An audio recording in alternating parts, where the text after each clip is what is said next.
रहती है। बेटी मन भी मान लो सब तुम मन बेटा बहू वाले हो गए हो, लेकिन दाई दादा बर तुम अभी 6 महीना गुड़िया हो नहीं। हाँ यही है माँ। तो देव की माता रो के कहते बेटा मैं सुने होते हैं संदीपनी गुरु के आश्रम में पढ़ाई पूरा करे के बाद गुरु दक्षिणा के रूप में उखर मरे हुए बेटा वापस कर रहे हैं। इसी प्रकार मेरी भी इच्छा हो रही कि बेटा इस संसार को छोड़ने से पहले एक बार पुनः मैं अपने 6 पुत्रों को देखना चाहती हूँ। ठीक है, प्रणाम किए माता को और उसी समय जो है सूतल लोग चले जाते हैं। राजा बलि ने देखा, भव्य पूजा किए, आरती किए, आइए आइए आइए। तो डर रहा है रहता आएगा। परंदिन सुने बलि बामन चरित्र में फेर आगे रे, फेर काहिल मांग के लेगी का उधर 3 डिसमिल जमीन मांगी, 3 डग आज वो काम आ गई काबर ऐसे। ता भगवान कन्हैया का थे राजा बलि वो दिन में बड़े बन के आ रहे हो, ब्राह्मण बन के तय के दान मांगे, लेकिन आज मैं छोटा बन करके आया हूं। क्यों, किस लिए आए महाराज? बोले मेरे 6 भाई जो देवकी के गर्भ में गए, जन्म लेने के बाद जिनको कंस ने मारा उनको ही मैं ले जाने आया हूँ भाई। राजा बोले मेरी पूजा आरती करने की कोई आवश्यकता नहीं, आज मैं छोटा बन करके आया हूँ। और उस दिन भी छोटा बन करके आया था 52 अंगुल का। अब आज मैं 7 हाथ के बन के आया। काबर कलयुग के आदमी के हाथ के अपन अपन हाथ में गा 3.5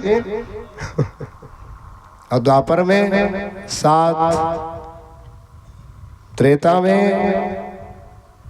14, 7 दूनी 14 कर दो ना, 14 दूनी उठी 7 हाथ, 3.5 हाथ बढ़ा दो तब वो चलिए। तो मैं आज भी छोटा बन करके आया हूं। क्यों आए हो? मैं अपने भाइयों को ले जाना चाहता हूँ। स्मरोद गीता, जो मेरे भाई हैं तमाम जिनको कंस ने मारा है, मैं उनको ले जाने आया। उनकी जीवात्मा को जो है ले जाया जाता है सूक्ष्म रूप में। चलो रे भाई, ओहो, माँ अपने गोदी में बिठा करके उनको दुग्ध पान कराने लगी। और उसके बाद देखते ही देखते उनके कर्मों की समाप्ति हुई। और कर्मों की जब समाप्ति हो गई तो देखते ही देखते भगवान के परम धाम को चले जाते हैं। ताली बजा करके उनका स्वागत करें। इसके बाद परीक्षित ने कहा भगवान और कोई कथा? सुखदेव जी कहते हैं कि राजन कथा तो अनंत है, हरि अनंत हरि कथा अनंता, कहीं सुनहि बहु विधि सब संता। और कथा है। बोले अब ले भगवान की कथा सुने तो और बाबा के एक कहानी बता देता कथे। सुखदेव जी है का है तोर बाबा कहानी? बोले एक समय की बात है, एक ब्राह्मण के गौधन की रक्षा के लिए अर्जुन को धनुष बाण की, गांडीव धनुष की आवश्यकता पड़ी। अब उस समय शर्त ये रख दी गई थी कि जिस घर में, जिस कक्ष में, जिस समय जिस पांडव के पास द्रौपदी रहती थी वहां कोई दूसरा पांडव नहीं जाता था। अब मानो धोखे से भी चला कोई चले जाए तो क्या होता था, 12 साल तक उसको इधर उधर भ्रमण करना पड़ता था, वनवास कह लो। अब अर्जुन के पास वो ब्राह्मण रोते हुए आया। अर्जुन ने कहा मेरे रहते, मेरे जैसे क्षत्रिय के होते हुए किसी ब्राह्मण के आंखों में आंसू आ जाए, ये तो जिंदा मर जाने वाली बात है, लज्जा वाली बात है। सोच में पड़ गए। फिर अंत में निर्णय लिए कोई बात नहीं, मैं 12 साल तक भले ही मैं वन में भटक लूँ लेकिन ब्राह्मण में रोवन नहीं दूं। ऐसे कही के वो अर्जुन जो है गांडीव धनुष ललाई सो ब्राह्मण के गौधन की रक्षा करिस। बोल कृष्णचंद्र भगवान की जय। गौधन की रक्षा हो गई। अब शर्त के मुताबिक साधु बन के घूमने लगे। घूमते घूमते कहाँ चले गए? द्वारिका। द्वारिका में गांव के बाहर एक सुंदर तालाब है। उसी तालाब में एक मंदिर बना हुआ है। अब उसी मंदिर में बढ़िया रहने लगे, बाहर में सो जाते। लोगों को मालूम हुआ कि यहाँ पर एक बाबा जी आए हैं। अब 12 साल में दाढ़ी मन माने नहीं बाढ़ीगा, काबर बढ़ती के नाम दाढ़ी और चलती के नाम ठाकुर मन, कुलदीप मन, भागवत मन कतको बना के जाही बिहने ज्वार देखो तो वहाँ खूंटी निकल जाते नहीं गा। तो बढ़ते के नाम दाढ़ी और चलती के नाम गाड़ी। तो 12 साल की दाढ़ी, ओहो बाबा बाबा, तो ये बाबा है साधु बाबा। भगवान कन्हैया का थे। बलराम ने पूछी भैया वो बेचारा है दिन भर इति भगवान के भजन करते, मंदिर में बैठे बैठे इति घूमत भी रहते, अपने हाथ में राम के खाते घरे में रख लेते इनका। तो प्लान बना रहे क्योंकि लीला पुरुषोत्तम भगवान है, वो जानते हैं। भाई को जो है पूछे, घर में आश्रय दे दिए, उसकी सेवा में लगा दिए अपनी बहन को। अब भगवान कृष्ण की बहन के का नाम सुभद्रा, उसने तय कर सुभद्रा सेवा होने लगी। एक दिन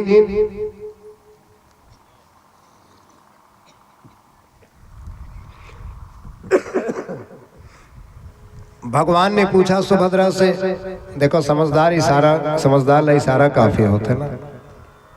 प्रीतिर नयन योगात, नयन के मिलने से प्रेम हो गया। प्रीतिर नयन योगात, एक दूसरे को उन्होंने देखा, एक दूसरे के समीप आने लगे, परिचय होने लगा। भगवान कृष्ण ने पूछा, बहन सुभद्रा सच सच बताओ, क्या तुम अर्जुन को चाहती हो? लज्जा के कारण बेचारी सिर झुका देती है, कैसे कहे। तो उनकी भी इच्छा हो गई कि विवाह जो है अर्जुन के साथ हो जाए। कृष्ण ने बलराम से पूछा, बलराम की इच्छा का है? दुर्योधन के साथ हो जाती मोर बहन की शादी। काबर उखर चेला है। बलराम जी के 2 शिष्य हैं ना, पहला चेला है दुर्योधन, दूसरा है भीमसेन। दोनों गदा सीखोया हुआ। बलराम है गदा विद्या में पारंगत। तो ये बलराम जी की इच्छा थी कि मेरी बहन का विवाह दुर्योधन के साथ। कृष्ण ने पूछा, बहन क्या तुम दुर्योधन के साथ ब्याह करोगी? उसने कहा, नहीं भैया, दुष्ट है, क्रोधी है, लालची है, कामी है, और मुझे ऐसे संसार में फंसाने वाला पति नहीं चाहिए। बोला गरीब पति मिल जाए वो स्वीकार है, परंतु मैं दुर्योधन के साथ विवाह नहीं करूंगा। अब कन्हैया सोचते भाई का मन नहीं है, तब कैसे करे जाए। तो कृष्ण की सम्मति से समय आने पर फिर सुभद्रा जी का अपहरण किया जाता है। और जब पता चला है, दौड़ने लगे। कुछ दूर जाने के बाद भगवान कृष्ण ने बलराम जी का चरण पकड़ लिया। बोले भैया जो होना था सो तो हो गया, अब दूसरी बात, इसके बाद कौन ऐसा पुरुष होगा जो हमारी बहन के साथ विवाह करेगा? जो होना था सो हो गया, सब बनाते, गोत्र भी बनाते, रिश्ता नाता जो भी है वापस लाए। बोले मूर्ख कह के कृष्ण ये मत तोरो सहमति रही से रे, हाँ मोरो सहमति नहीं भैया, मैं कहीं नहीं जानो, फालतू बोलते हैं, काला नहीं जानो।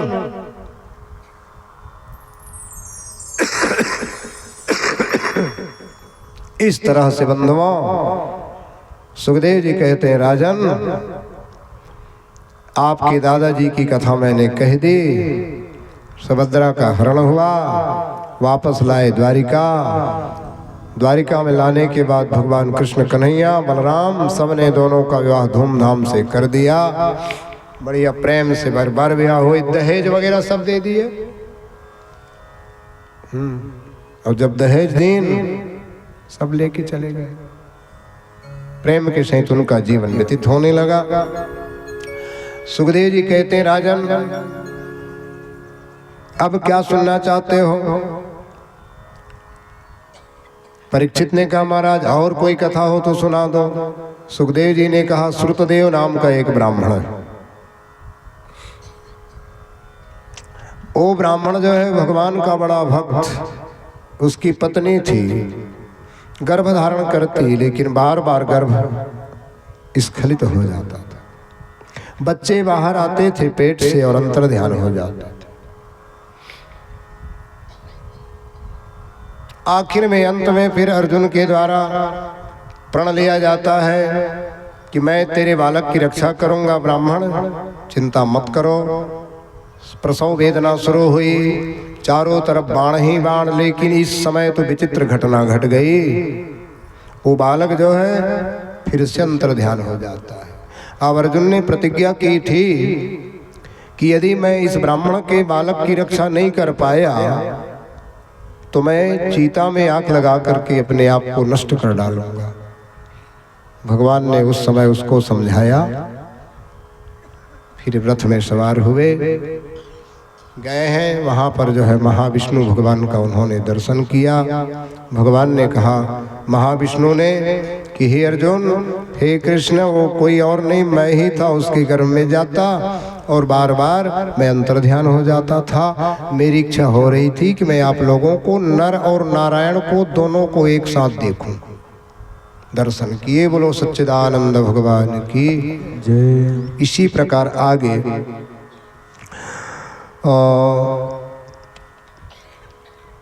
एक राजा बहुलाश्व, कहाँ का राजा है वो? जनकपुर का। उस राजा की भी इच्छा थी कि भगवान मेरे घर में आए। त्रेता युग में जैसे राम रूप में आए थे, इस समय कृष्ण अवतार हुआ है उनका। मेरे घर में आए, निमंत्रण दिए। बहुत से ब्राह्मणों के साथ भगवान चले जा रहे हैं, गीत गाते हुए सभी चले जा रहे हैं। सुंदर सांवरिया गिरधारी भैया मोर, सांवरिया गिरधारी, सांवरिया गिरधारी भैया मोर, सांवरिया गिरधारी, सांवरिया गिरधारी दीदी मोर, सांवरिया गिरधारी, सांवरिया गिरधारी भैया मोर, सांवरिया गिरधारी, सांवरिया गिरधारी भैया मोर, सांवरिया गिरधारी, सांवरिया गिरधारी भैया मोर, सांवरिया गिरधारी, सांवरिया गिरधारी दीदी मोर, सांवरिया गिरधारी, सांवरिया गिरधारी भैया मोर, सांवरिया गिरधारी।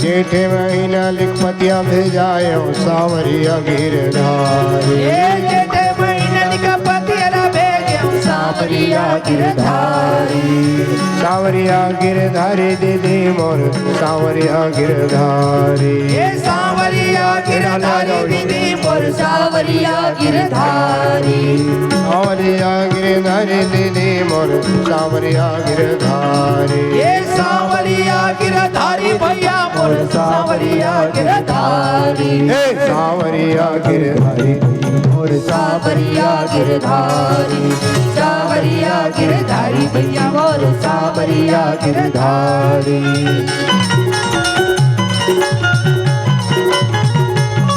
आगे बढ़ जाओ, थोड़ा थोड़ा जगह कम पड़।